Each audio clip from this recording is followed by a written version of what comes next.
Since it's Valentine's Day, I got you something, man. I'll take it. Oh, damn. Hi, I'm Daniel Lee here with Pirates Plus. I'm here with special teams and wide receiver for Pirates, Matt Goodman. Matt, how you doing today? I'm doing fantastic. How about yourself? I'm doing all right. You guys just finished up a 3-game homestand. You guys played the Bay Area Warriors. 34-0 loss. Lucky the day after was, Valentine's Day, or the day before actually was Valentine's Day. You could have used it. But I just want to get started. The stats here weren't too impressive. You guys had less than 100 yards of total offense. Why weren't you able to manage to get anything going? Well, the Bay Area Warriors, they just seemed like a more athletic team than us. They were in shape.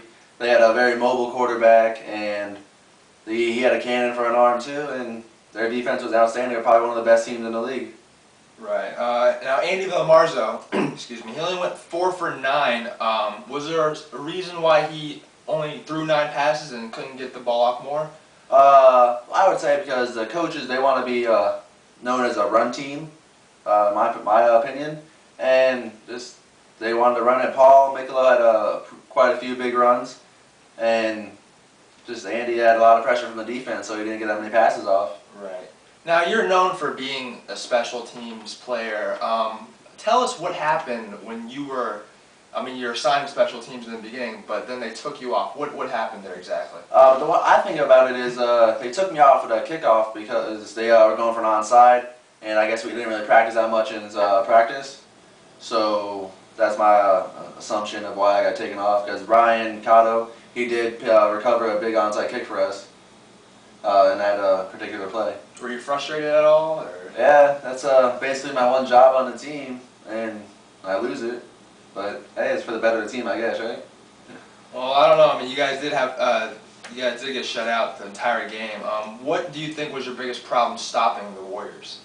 I think it was after they scored that first touchdown, everyone just had their heads down and just, said, "Hey, we're beaten already." Just one touchdown.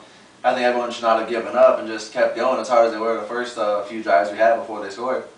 Now, you mentioned Paul Mikolo. He had a couple big runs, and I talked to Andy last week. He said, and that's when you guys had over 200 yards rushing. This seems to be the key for you guys to win or to be successful. But are you going to stick to the run the whole season, or how do you see it playing out?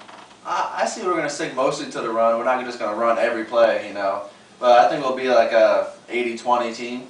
80 run, 20 pass. That's my personal opinion, and we've been running a lot in practice. So now the season's still, it's still short. It's still in the beginning. You guys have a long season ahead of you. What do you expect, and how do you expect to improve to win more games in the future?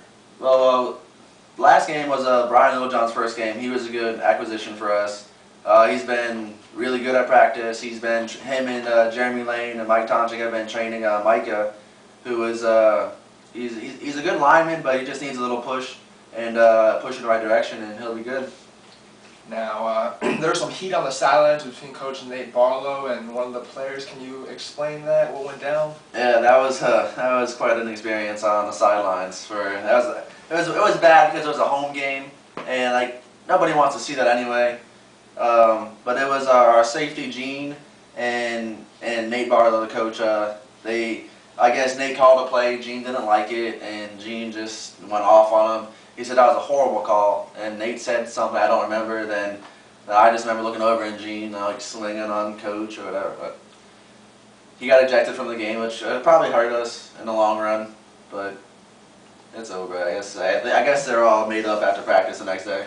Right. Now, do you see this incident carrying on towards future games? Do you think it's going to have a big effect, or it's going to be a blow by? I certainly hope it's not going to continue, but we've already had one instance with fighting on the sidelines. But that's besides the point. I hope the fighting stops, and I don't see it being a problem in the future. Okay. Last question. What is going to be the biggest key for you guys to be successful for the rest of the season? The biggest key is that we got to work as a team. Offensive line needs to just make the holes and let us go through them and work as a team. And then we'll be straight. If we work as a team, that's the biggest thing. We got to have heart too. That's the biggest things. Okay, that was Pirates wide receiver and special teams master Matt Goodman. Matt, thanks for joining us. You're welcome, man. Join us next week as special teams coach AJ Lowther joins us here. The Pirates travel to Northport to face the Nightmares. With Pirates Plus, I'm Daniel Lee.